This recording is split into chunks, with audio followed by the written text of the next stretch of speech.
এই নতুন বছরটা আমরা যেন বেশি বেশি আল্লাহর শুকরিয়া দিয়ে নতুন বছরটাকে সমৃদ্ধ করতে পারি, বেশি বেশি যেন আল্লাহর ইবাদত করতে পারি। নতুন বছরে আমরা শপথ নেই, আমরা যেন অন্তরে হিংসা লালন না করি, বিদ্বেষ লালন না করি, আমরা নিজেরা যেন কাদা ছোড়াছুরি না করি, আমরা যেন মিলেমিশে একসাথে একাকার হয়ে যাই। আল্লাহ তুমি কবুল করো, আমরা পড়ি আমিন। 60টা জিনিস মানুষ মরে যাওয়ার পরে তার কবরে পৌঁছতে থাকে। ইন্না মিম্মা ইয়ালহাকুল মুমিন মিন হাসানাতিহি বা'দা মাউতিহি, মানুষ মরে যাওয়ার পরেও যে 60টা জিনিস তার কবরে পৌঁছায় তার মধ্যে একটা হচ্ছে মসজিদান বানাহু, সে যে মসজিদ বানিয়ে গিয়েছে ওই মসজিদের সওয়াব। সুবহানাল্লাহ পড়েন। আপনি টাকা দিয়ে মসজিদ বানিয়ে দিলেন, ওই মসজিদে মুসল্লিরা নামাজ পড়ে, রোজাদাররা এসে ওখানে ইফতার খায়, তাহাজ্জুদ আদায়কারীরা তাহাজ্জুদ পড়ে, তাদের সওয়াবের কমতি হবে না, কিন্তু তাদের সওয়াবের একটা পার্সেন্টেজ সওয়াব যে ব্যক্তি মসজিদ বানালো তার আমলনামায় আল্লাহ ঢুকিয়ে দেয়। সুবহানাল্লাহ বলতে পারলেন না?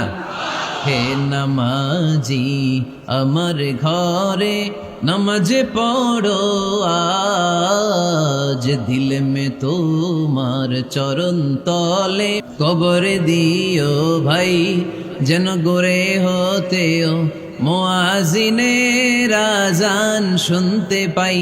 চিল্লায় পড়তে হবে আমিন। কি দরদ ছিল আমাদের জাতীয় কবি কাজী নজরুল ইসলামের, মসজিদের পাশে আল্লাহ তুমি আমার কবর দিও। আল্লাহ এই দোয়াটা কবুল করে নিয়েছে, ঠিক কিনা? ওনার কবরের পাশে মসজিদ আছে না নাই? আছে। এজন্য মসজিদের সাথে সম্পর্ক জুড়ে দেওয়া এটা ইমানদারের আলামত, আর মসজিদকে ঘৃণা করা এটা মুনাফিকের আলামত।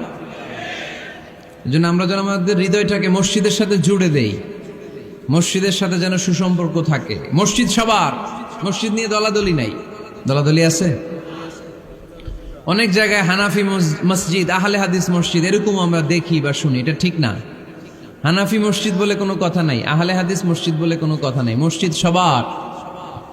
ছোট্ট খাট্ট বিষয় নিয়ে মসজিদে মারামারি, একজন হাত তোলে আরেকজন তোলে না, কিলাকিলি আছে না নাই? একজন বলে জোরে আমিন, আরেকজন আস্তে আমিন, মারামারি আছে না নাই? এগুলো কি মারামারি করার কোনো বিষয়? কথা বলেন। সালাতে ফরজ আছে, ওয়াজিব আছে, সুন্নাহ আছে। খেয়াল করে বুঝবেন, ফরজ যদি নষ্ট হয় সালাত ভঙ্গ হয়, you have to repeat your সালাত। ওয়াজিব নষ্ট হলে সালাত ভঙ্গ হয় না, নতুন করে পড়া লাগে না, সেজদায় সাহু দিলেই সালাত আদায় হয়ে যায়। আর সুন্নাহ নষ্ট হলে নামাজ নষ্টও হয় না, নতুন করে পড়াও লাগে না, সৌ সেজদাও লাগে না, নামাজ আদায় হয়ে যায়।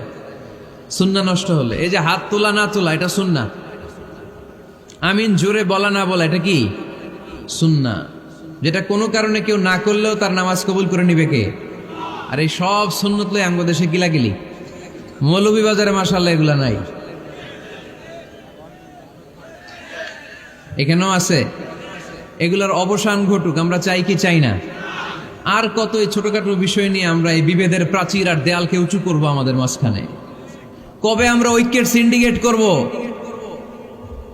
কবে? আর কবে সাদা মনের মানুষ হব? কবে? আর কত? অনেক হয়েছে, আর না, এবার থামেন।